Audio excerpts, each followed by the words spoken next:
आप सबों का बहुत बहुत स्वागत है आपके अपने वैभव क्लासेस के इस YouTube परिवार पर।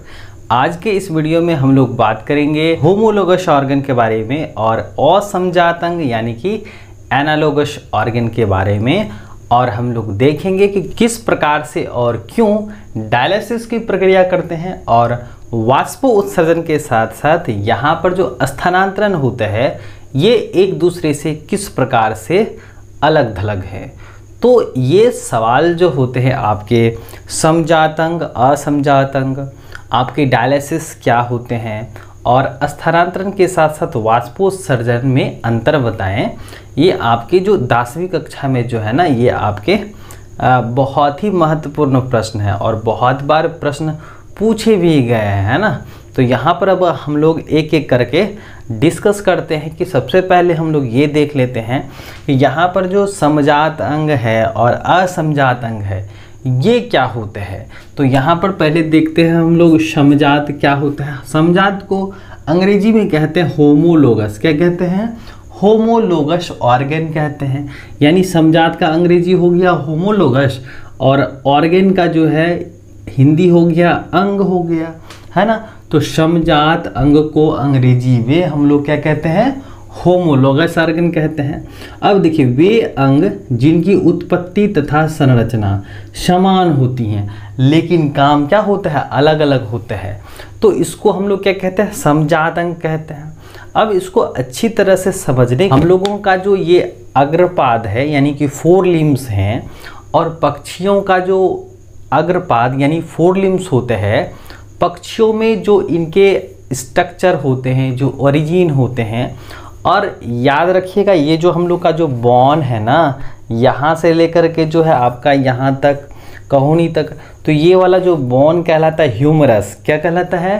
ह्यूमरस कहलाता है। और यहाँ पर 2 अस्थियाँ हैं, रेडियो है और अल्ना है, तो ह्यूमरस रेडियो अल्ना। उसी तरह से जो पक्षियों के होते हैं, घोड़े के हैं, गाय के, वो सारे के सारे जो 4 लिम्स होते हैं ना उनका संरचना और उत्पत्ति एक ही होता है। लेकिन होता क्या है, अलग अलग आवासों के कारण ना इसका जो है ये जो अग्रपाद है वो रूपांतरित कर गया।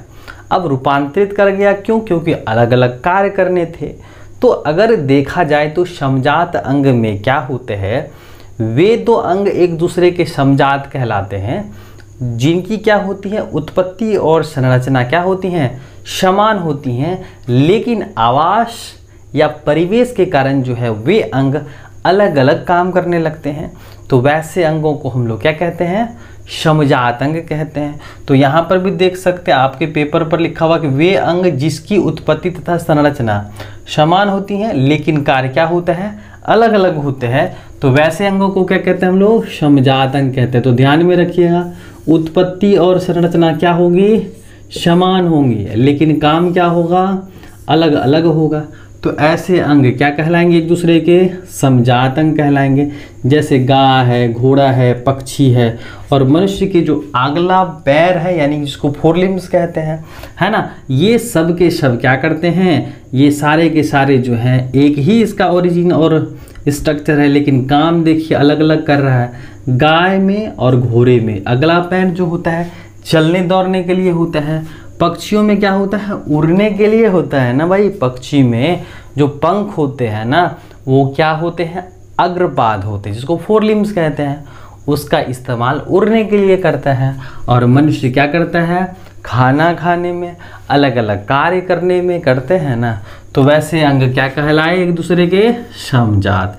अब देखिए अगर ऐसी बात है कि उत्पत्ति जो है संरचना समान है लेकिन काम क्या हो गया? अलग अलग हो गया ना। क्यों हो गया? क्योंकि इनका आवास क्या हो गया? हैबिटेट अलग अलग हो गया। तो देखिए ये कैसा बनता है, ये जो आप फिजिक्स में भी पढ़े होंगे, डाइवर्जेंट है ना। तो इसको हम लोग कहते हैं डाइवर्जेंट इवोल्यूशन कहते हैं। उत्पत्ति एक होती है लेकिन अलग अलग आवास के कारण क्या हो जाता है? इनका काम अलग अलग हो जाता है। अब आइए असमजात अंग में यानी एनालोगस ऑर्गन में। तो अब इसको ऐसे समझते हैं कि वे अंग जिनकी उत्पत्ति और संरचना क्या होंगी? असमान होंगी। क्या होंगी? असमान यानी कि अलग अलग होगा, लेकिन काम क्या होगा? एक ही होगा। तो ऐसे अंगों को हम लोग क्या कहेंगे, असमजात कहेंगे। जैसे आपके कीट हो गए और आपके पक्षी हो गए, इनका जो पैर होता है अग्रपाद, ये उड़ने के काम आती है ना। तो देखिए काम क्या हो गया, एक जैसा हो गया, और यहाँ पर जो है अलग अलग ओरिजिनेशन होगा। तो ऐसे अंग एक दूसरे के क्या कहलाएंगे, आपके असमजात अंग कहलाएंगे। और यह किसका जो है एग्जाम्पल होगा, कन्वर्जेंट, क्या होगा, कन्वर्जेंट इवोल्यूशंस का होगा। तो यहाँ पर याद रखने हैं, समजात अंग जो है वह डाइवर्जेंट इवोल्यूशंस करता है, और आपका असमजात अंग जो है वो कन्वर्जेंट इवोल्यूशंस का जो है बेस्ट एग्जाम्पल्स है। अब हम लोग आगे देख लेते हैं। यहाँ पर जो है सवाल पूछा गया है, डायलिसिस क्या होता है, या डायलिसिस से आप क्या समझते हैं। तो ये जो है आप लोगों के लिए बहुत ही महत्वपूर्ण रहने वाला है। तो देखिए कभी कभी क्या होता है, जैसे मान लिया जाए कि किसी खराबी के कारण, किसी विकृति के कारण क्या होता है, हमारा जो किडनी होता है ना, यानी कि जिसको हम लोग वृक्क कहते हैं, और वृक्क की संरचनात्मक क्रियात्मक इकाई क्या कहलाती हैं, कमेंट सेक्शन में ज़रूर बताइएगा। और हमारे शरीर में जो है, जो आपके उसकी संरचनात्मक और क्रियात्मक इकाई होती हैं, ये कितनी पाई जाती हैं, आप कमेंट सेक्शन में बताइएगा, ठीक है। तो क्या होता है, डायलिसिस क्या होता है। तो अब देखिए क्या होता है कि जैसे मान लिया जाए आपका किडनी है, जिसको हम लोग वृक्क बोलते हैं, और वृक्क किसी वजह से अगर ख़राब हो जाए, और हम लोगों को पता है वृक्क क्या काम करता है, तो यह हमारे शरीर में जो रक्त है ना, उसमें जो मौजूद जो उत्सर्जी पदार्थ होते हैं, जो वेस्ट मटेरियल्स होते हैं, उसको क्या करते हैं, छानने का काम करते हैं। यानी जो भी आपके नाइट्रोजनस कंपाउंड्स होंगे, जो वेस्ट मटेरियल्स होगा, उसको वो प्यूरिफाई का काम करता है। लेकिन जब यह किसी वजह से ख़राब हो जाए ना, तो अब शरीर में बहुत सारा जो वेस्ट जमा हो जाएगा। तो इससे निजात पाने के लिए ना हम लोग क्या करते हैं, एक आर्टिफिशियल वृक्क का इस्तेमाल करते हैं, यानी कि किडनी का इस्तेमाल करते हैं, जो इस लेवल पर काम करेगा। तो हम लोग इसको ऐसे कह सकते हैं कि कभी कभी जो है ना संक्रमण या उपयुक्त रुधिर, रुधिर मतलब होता है क्या, आपका रक्त यानी खून आपूर्ति न होने या किसी अन्य कारणों से जो है ना वृक्क क्या हो जाता है, क्षतिग्रस्त होकर कार्य करना बंद कर देता है। अब देखिए हमारा शरीर है, अगर शरीर में अगर कोई अंग काम करना बंद कर दें, यहाँ हम लोग वृक्क की बात कर रहे हैं, तो अगर काम करना बंद कर देगा तो बहुत सारे चीज़ों की जो है हमारे शरीर में आपूर्ति हो जाएगी, बहुत सारे हानिकारक चीज़ें हमारे शरीर में जो है जमा होती चली जाएगी। तो क्या होता है ऐसी स्थिति में ना, उत्सर्जी पदार्थों को छानने और जल एवं लवणों की मात्रा के उचित संतुलन के लिए कृत्रिम वृक्क का सहारा लिया जाता है। जैसे मान लिया जाए हमारे शरीर में जो वृक्क हैं वो काम कर रहे हैं, अगर वो किसी वजह से खराब हो जाए तो जो जो कार्य होंगे ना वो तो बाधित हो जाएगा, है ना। तो यह विधि जो होती है ना, जो आप उचित संतुलन के लिए जो एक नया मेथड्स अपनाते हैं, तो यह विधि क्या कहलाती है, डायलिसिस कहलाती है। यानी कि सीधा सीधा है ये आपका क्या हो गया, कृत्रिम वृक्क हो गया, है ना, मानव निर्मित वृक्क हो गया ना। तो ये जो प्रक्रिया ली जाती है, सहारा लिया जाता है डायलिसिस का। देखिए इस विधि में मरीज के रुधिर को यानी खून को क्षतिग्रस्त वृक्क के बजाय, यानी कि जो आपका डैमेज वृक्क है उसके बजाय यानी उसके अलावा जो है डायलिसिस मशीन में प्रभावित किया जाता है। यानी कि जितना सारा रक्त होता है ना, खून होता है, उसको रुधिर में जो है यानी कि खून को जो है ना वृक्क में ना दे करके हम लोग क्या करते हैं, यहाँ पर जो नॉर्मली आपके आर्टिफिशियल डायलिसिस है मशीन है तो उसमें दिया जाता है। तो पुनः मशीन में ना रुधिर से उत्सर्जी पदार्थों को अलग अलग करके जो है फिर उसे शरीर में वापस भेज दिया जाता है। तो सीधा हम लोग यहाँ पर ऐसे समझ सकते हैं कि वृक्क जैसे खराब हुआ तो जो खून में मौजूद बहुत सारे जो विषाक्त चीज़ें हैं अब उसकी साफ सफाई कौन करेंगे।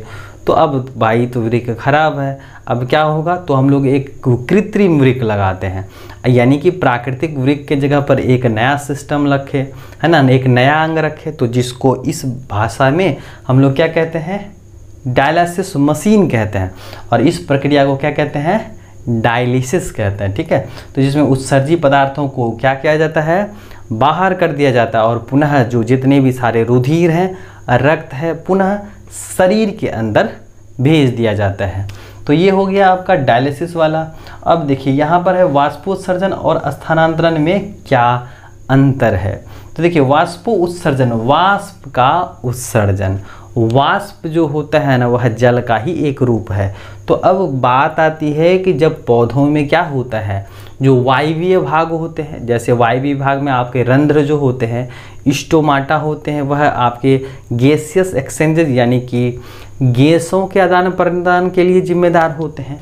तो यहाँ पर वायवीय भाग के द्वारा क्या किया जाता है ना, वाष्प के रूप में जल के निष्कासन की प्रक्रिया को, यानी कि जब जल क्या होते हैं वाष्प के रूप में आंतरिक संतुलन को बनाए रखने के लिए पौधों से एग्जिट करे जाते हैं, निकाले जाते हैं।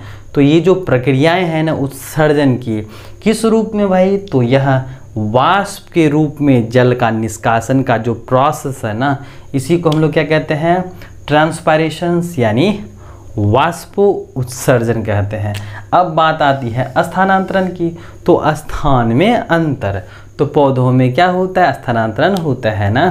जैसे किस किस चीज़ का स्थानांतरण होगा, जैसे पौधों में जो है जल खनिज लवण जो है वह जड़ से, जड़ में मौजूद क्या रहता है, मूल रोम रहता है ना। तो मूल रोम क्या होता है, जड़ जो है ना, जड़ का जन्म कहाँ से होता है, तो बीज के मूलांकुर से होता है, और उसी जड़ में लगे रहते हैं छोटे छोटे हेयर लाइक स्ट्रक्चर जिसको मूल रोम कहते हैं, और इन्हीं की मदद से जो है ना मिट्टी से जल और खनिज लवण का अवशोषण करते हैं।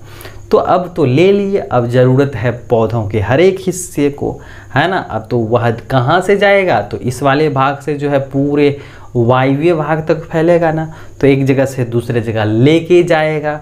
तो यहाँ पर अब भोजन बन गया पत्तियों में प्रकाश संश्लेषण के द्वारा, तो अब उसका भी जो ट्रांसपोर्टेशन होना है अलग अलग भाग तक पहुँचाया जाना है।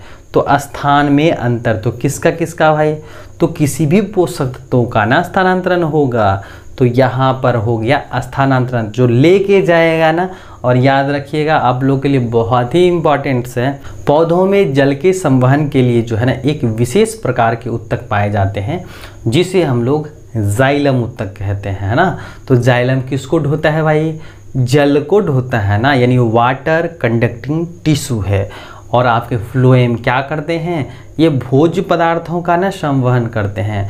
तो ध्यान में रखिएगा जल जो है वह जाइलम के द्वारा ढोया जाता है, और भोज्य पदार्थ जो हो फ्लोएम के द्वारा एक भाग से दूसरे भाग तक पहुंचाया जाता है। तो याद रखिएगा जाइलम जल के लिए जिम्मेदार, फ्लोएम भोजन के संवहन के लिए जिम्मेदार। तो ये हो गए आपके जो है, आपका पहला था समजात और असमजात अंग से आप क्या समझते हैं ना, डायलिसिस क्या होता है, और वाष्पोत्सर्जन के साथ साथ जो है आप स्थानांतरण। तो आज के लिए बस इतना ही, हम लोग मिलते हैं अगले वीडियो में एक नए टॉपिक के साथ। और आप लोगों से एक छोटी सी रिक्वेस्ट है कि आप इस वीडियो को जो है अपने दोस्त यार के साथ, जो बच्चे इस बार जो है 10वीं की परीक्षा में जो है ना शामिल हो रहे हैं, उन सारे बच्चों के पास अपने साथियों के साथ ज़रूर शेयर कीजिएगा, ताकि वे भी जो है इन चीज़ों के बारे में सीख सके। और वीडियो को लाइक करें, अपने दोस्तों के साथ शेयर करें, और जो भी मन में प्रश्न आता है या जो भी जो है आपके मन में सवाल उठता है, कमेंट सेक्शन आपके लिए है, आप वहां पर जो है अपने बातों को रख सकते हैं। तो चलिए आज के लिए इतना ही, मिलते हैं हम लोग एक नए वीडियो में एक नए टॉपिक के साथ।